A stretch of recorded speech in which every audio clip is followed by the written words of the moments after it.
time to tell tales of the unaccountable, of apparitions by night and phantoms in shadow. Time to tell strange stories of fantasy and the supernatural. Theater 1030 presents The Thing in the Hall, a tale of the supernatural by E.F. Benson, in radio version by Alan King, and starring Chris Wiggins as Dr. Ashton and Henry Comer as Dr. Fielder. I, Francis Ashton, am quite certain, as a brain specialist, that I am completely sane, and that these things happen not merely in my imagination, but in the external world. If I had to give evidence again about Louis Fielder, I should be compelled to take a different line. Please put that down at the end of your account, or at the beginning if it arranges itself better so. Now, Mr. Sayers, what is it exactly you want to do? I want to read to you, Inspector, the complete statement which I took down from Dr. Ashton's dictation. Well, can't you just tell me briefly what it says? I'm afraid not. I know at a moment like this you don't want to waste time, Inspector, but if you'll give me half an hour, I think I can give you a full explanation of what has happened. And it's no good handing you the statement to take away because my handwriting is atrocious. Very well, then, Mr. Sayers, go ahead. No, I would like a little information first. You live in this street, too, do you? Yes, about 6 houses down from here. Friend of Dr. Ashton? Yes, and Dr. Fielder lived on the same street. He was a friend of Dr. Ashton, too. Oh, yes, I was at the inquest just last week. Suicide. Yes, that was the verdict. Dr. Ashton gave evidence at the inquest. Had he and Dr. Fielder been friends long? Oh, they studied medicine together. Dr. Ashton specialized in diseases of the brain. You might say that Dr. Fielder specialized in everything. He was intensely interested in every branch of medicine. When Dr. Ashton came back to London after 5 years of study in Paris, he and Dr. Fielder resumed their close friendship. After I returned from Paris, where I had studied under Charcot, I set up practice at home. The general doctrine of hypnotism, suggestion and cure by such means, had been accepted even in London by this time. And owing to a few papers I had written on the subject, together with my foreign diplomas, I found that I was a busy man, almost as soon as I had arrived in town. Louis Fielder insisted that I take the vacant house next to his in what he called Chloroform Square. Oh, Louis, I don't know how I did without you for 5 years. You positively feed my brain. What about all those learned men in Paris? Charcot, for instance. They crammed it full of knowledge, but you feed it with ideas so that it can go on growing. And you know, I have a theory about that. Tell me. I believe that people who are ill because their brain is starving. That's interesting. Go on. Oh, because their brain is starving, their body rebels. And becomes diseased? Yeah, I believe so. But they get lumbago or cancer or anything else. I believe that all bodily disease springs from the brain. Now, if the brain is fed and rested and exercised properly, the body will remain healthy and immune from all disease. And if the brain is affected, medicines are useless. Absolutely. You might as well pour them down the sink. Unless your patient believes in them. That is an important limitation. Here we have suggestion again. Now, tell me, could you cure a patient by feeding him water and hypnotizing him into believing it was an unfailing cure? Theoretically, I think it might be quite possible. It's all right, Arthur. Don't jump. It startled me. You really ought to muffle your knocker, at least during meals. There isn't a knocker. There isn't? You were startled a week ago and said the same thing, remember? So I took the knocker off. Then what you did hear a knock, didn't you? Well, didn't you? Oh, certainly. But it wasn't a caller. It was the thing. On that absurd remark, I rose to my feet and went to the door. But there was no one there. No one even nearby in the street. I shut the door and came back to the table. There was no one there. I know, I told you. I said it was the thing. Now, what are you talking about? Well, I don't know what the thing is. That's what makes it so interesting. Oh, come now, Louis. You're not suggesting it's a spirit, not... I say I don't know what it is. But we have to find an explanation. Now, you tell me why it can't be a spirit. Oh, the whole idea of the influence of spirits on our lives has exploded, Louis. It's so easy for a hypnotist to understand how brain can act on brain. That's how he effects his cures. Now, surely anyone can understand that a strong mind can direct a weak one, just as a strong body can overcome a weak one. And the only mental influence you will admit is from a brain in a living human body. Well, of course. Tell me, have you ever tried table tapping? No, and I've never tried violet leaves as a cure for cancer. Will you take part in an experiment? Well, if you like. You see, you don't understand what made that knock you heard. I want to see if I can bring you near to an explanation. By table tapping? Help me clear the table, and you'll see. You have a servant here, haven't you? Couldn't he have hammered at something? I've heard the knock when he's been up. Tell me, does your spirit perform in the prescribed fashion, 1 knock for yes and 2 for no? I won't even agree that it's trying to speak to me, but you'll see. Now, there, everything's off. Sit down there, opposite me. All right. Now, first of all, try the weight of the table. See if you can push it about. I can just move it. It's very heavy. Solid mahogany. It would take the 2 of us to lift it. Now, put your hands on the top of it and see what you can do. Yeah. Well, nothing, obviously. Now, of course, what we're going to do won't prove anything. You won't mean to push, and neither will I, but we shall push, and without meaning to... Well, let's both put our fingers only on the top of the table and push for all we're worth, from right to left. All right. There. You see? It doesn't move. What was that? Same as before. Nothing. No, rot, I don't believe it. All right. But I tell you, I've been studying rank spiritualism on and off for 5 years. And I haven't told you before because I wanted to lay before you certain phenomena which I can't explain, but which now seem to me to be at my command. You shall see them here, and then decide if you will help me. And in order to let me see better, you're proposing to put out the lights? Yes, and you will see why. I am here as a skeptic. Step away, friend. Now, that's as dark as I can make the room. The glow from the fire in the grate won't matter. Put your hands on the table. Now, quite lightly. And, how shall I say it? Expect. Still protesting in spirit, I expected. I could hear Louis' breathing rather quickened, and it seemed to me odd that anybody could sit in the dark at a large mahogany table expecting.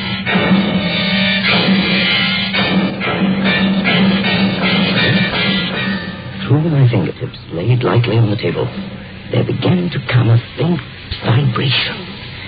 Like nothing so much as the vibration through the handle of a kettle when water is beginning to boil inside it. And gradually, it got more pronounced and violent, till it was like the throbbing of a motor car. It seemed to give off a low humming note. Then, quite suddenly, the table seemed to slip from under my fingers and begin very slowly to move. Stand up, Frank. Keep your hands on the table and move with it. It seems to be revolving. Yes. Keep circling with it. Are you there? Are you there? The table stopped moving. I know. Louis!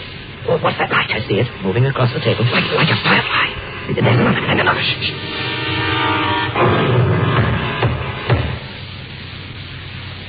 Oh. It's all stopped. Yes. The lights, the sound, everything. What do you think of it all, Frank? Well, it's all stock stuff, isn't it? In other words, you believe that all you saw and heard tonight was only suggestive to you. All these things you've seen existed only in my brain. Yes, I do. What is your explanation? Mine is that the thing was trying to communicate with us. It was the thing that moved the table and tapped and made us see the little lights. Yes, but what is the thing? What is it? A spirit? Whose spirit? No. I don't know, as I told you, what the thing is. But I believe it to be an elemental. And what exactly is an elemental? There are good things in this world and bad things, right? Yeah. Honesty is good, lying is bad. Impulses of some sort direct both sides. And some power suggests the impulses. Well, I went into this spiritualistic business impartially. I learned to expect, to throw open the door into the soul. And I said, anyone may come in. Ah, and so you made yourself receptive to any imaginings. I think something has applied for admission. The thing that tapped and turned the table and sent lights across it, as you saw. Now, in my theory, the control of the evil principles in the world is in the hands of a power which entrusts its errands to the things I call elementals. Well, that is only your theory. Oh, they've been seen. I'm sure they'll be seen again. I did not, and I do not ask good spirits only to come in, nor do I want an elemental. I only threw open a door. I believe the thing has come into my house, and it's establishing communication with me. I want to find out, what is it? In the name of Satan, if necessary. What is it? What was that? Something blew a page of music off the piano at the other end of the room. It's a current of air. It's coming towards us. Look, it's ruffling those daffodils. And these candles. I can feel it myself now. It's going on me now. Look, now, the fire. See the flames.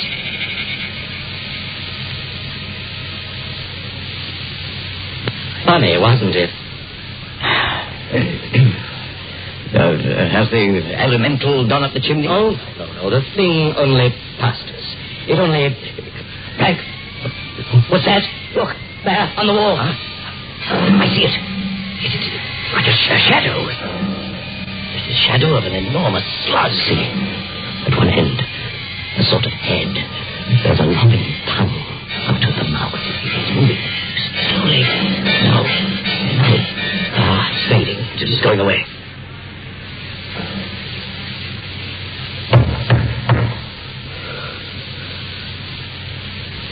I said I was ready for any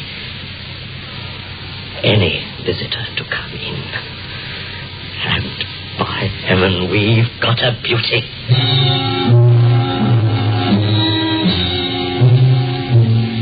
Even then, I was still convinced that I was only taking observations of a most curious case of disordered brain, accompanied by the most vivid and remarkable thought transference. And when, after 6 months of constant watching, the thing did not appear to us again, I began to feel that we were really wasting time. However, as a last resort, I suggested that we get in a so-called medium, induce hypnotic sleep, and see if we could learn anything further. As before, we sat round the dining room table, Louis and I, and Cyril Miles, the young medium. The room was not quite dark, so that I could see quite clearly what happened. The first step was to put young Miles into a light, hypnotic sleep, which I did with ease. There. Yes, he's asleep now. I feel we are going to see something this time. I'm sure. Well, if not, this is my last experiment. As I told you, I do. Frank. It's here again. It's with us. Well, we want more than rats. We... Louis, look, I see it. I see it. Slide across the table. Its shape is clear this time, Louis. It's luminous all the way along. Look, now, peering up before the medium. Moving its head in front of him like a... Frank, look. Is he awake? Can he see it? No, he's asleep. But his face, I never saw such terror. He must see it. No, I tell you. You sleep till I wake him. Is it? Frank, it's got him. Quick, get hold of it. I can't. Frank, there's nothing to hold on to. Frank, we've got to. It'll kill him. Now we get our hands on his head. Wait, I know. The light. Tell him the light.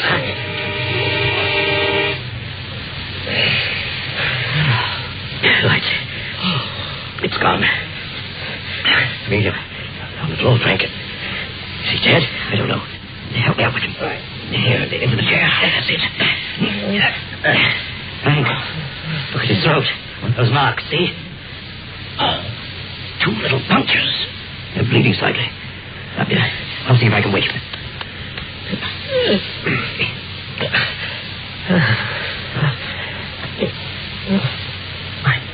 My God. All gone.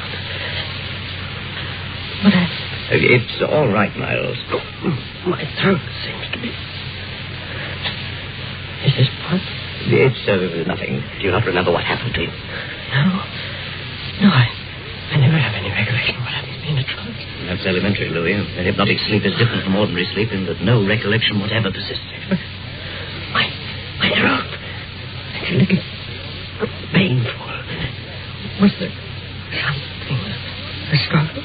There was nothing unusual. You wrestled with something while you were asleep and sustained a scratch or two, that's all. Oh, I see. I'll call a cab. I think you'd better go home and rest. Dr. Fielder will attend to the scratches on your throat. The scratches on his throat? Oh, if I had known that night what was to happen later. I lay awake thinking. The elemental had been there in a form that could be seen and felt. But I told myself it was only a thing of twilight. The sudden kindling of the light had shown us there was nothing there. In the struggle, perhaps the medium had clutched his own throat. Perhaps I had grasped Louis' sleeve. Perhaps he had grasped mine. But though I said these things to myself, I'm not sure that I believed them in the same way that I believe the sun will rise tomorrow. I was so busy with my practice that it was a week before I saw Louis again. I brought news that I expected would shock him. But it was I who received the greater shock.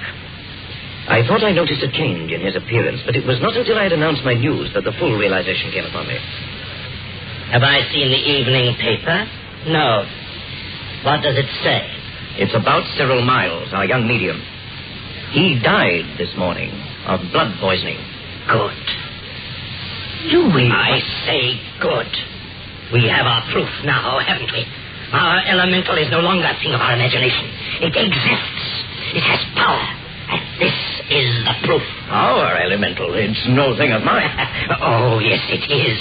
We've both seen it. Oh, did we imagine those marks on Cyril Miles' throat? Did we imagine his dead? Oh, he died from blood poisoning. He may have come anyhow by those scratches. But you know that isn't true. Frank, look at me. Look into my eyes. Now, tell me you don't believe. Louis. Tell me. Oh, God help you, Louis. God help us both. What do I need with God's help? I've a power on my side now that no man has ever had before. Think of it, Frank. Those two elemental forces that have striven through the centuries for the mastery of the world, good and evil, and from the depths of hell, I have summoned up the element of evil. Mine is the power and the mastery. I fled from Louis Fielder's house, his mocking laughter ringing in my ears till I'd entered my own front door. And at that moment I wished myself on the other side of London, no longer neighbor to the creature that Louis had become. After that, I avoided him as much as I could. But it was not always possible. Several weeks after the last meeting I've described, I was just turning into my house late one night when I was startled by a terrified screaming from his house. And in spite of myself, I rushed to the door, and finding it open, I ran in.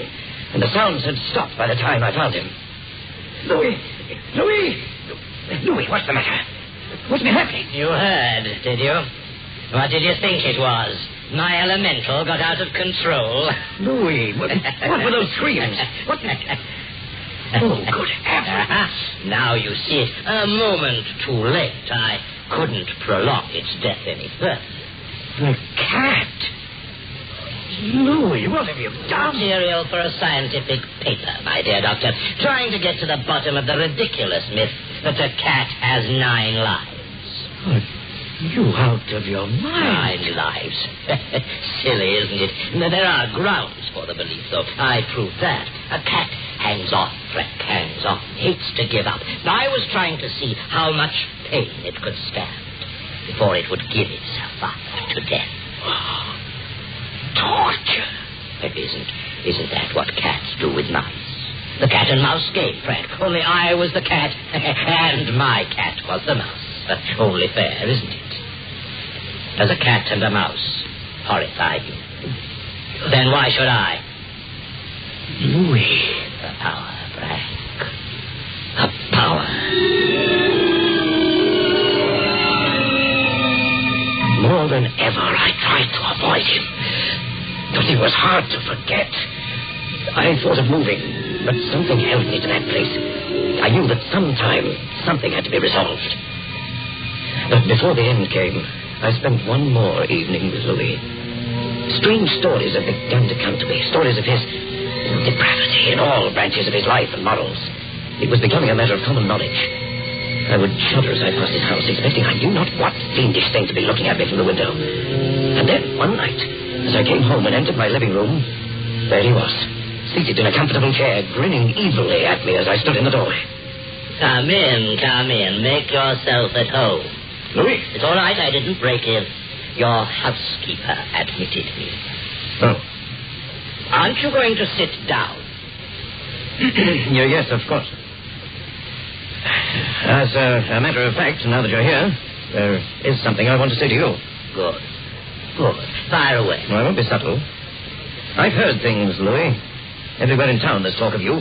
Your behavior has become a scandal. People come to me with stories knowing we're friends. I try to turn them aside. Tell them anything. Louis, won't you let me help you? It's not you that's doing all these things. You're possessed. You're mentally ill. I could help you, Louis. Gossip and scandal, eh? I know it's all over town, isn't it? But I've a story to tell you, Frank. It hasn't got far yet. It only happened today. What is it, Louis? I was turned out of my club for cheating at cards. Louis. Sounds like a cheap novel, doesn't it? But it was great. You should have seen them, Frank. Gentlemen, honest and true, shocked to their very souls. The egg would have been bad enough if I'd merely cheated, but what rocked them was that I stood up and laughed out loud, ridiculed them to their self-righteous faces. And then I stood there and looked into their eyes. And they were silent. They were frightened. They felt the power that was in the room. I despised them. And when I turned on my heel and walked out, they sat there in a dumb and terrified silence. Oh, Frank, the power, the elemental power.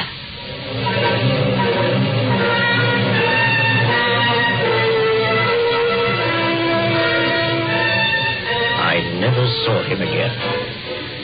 Until a week ago. If you were at the inquest, you heard my evidence. But to no court on earth, to no human being could I describe the sound that filled the street and woke me from sleep that ghastly morning.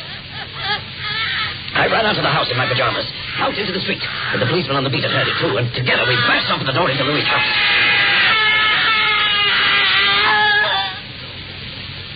The screaming had ceased a moment before we gained entry.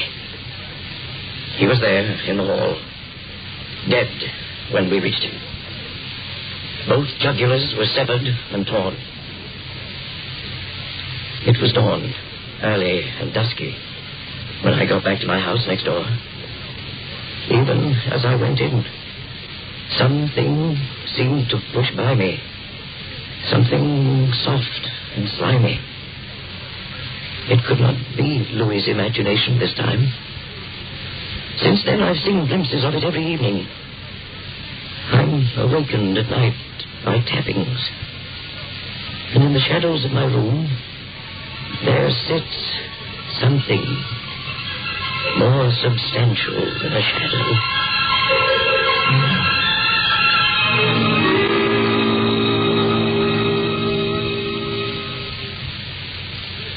In the corner of my room, there sits something more substantial than a shadow.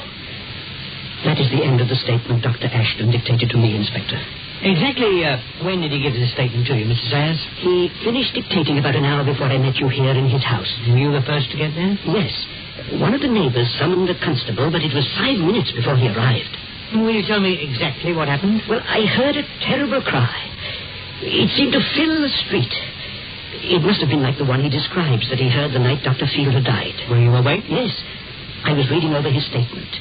Immediately I heard the screaming, I dashed out onto the street and made for his house where it was coming from. His housekeeper was standing at the open door, speechless with terror.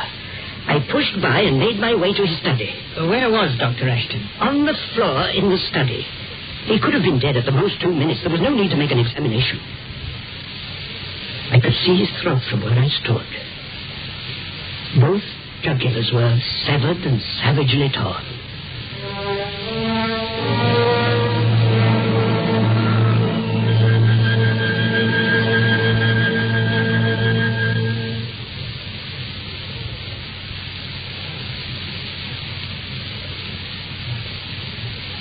The Theater 1030 has presented The Thing in the Hall, a tale of the supernatural by E.F. Benson.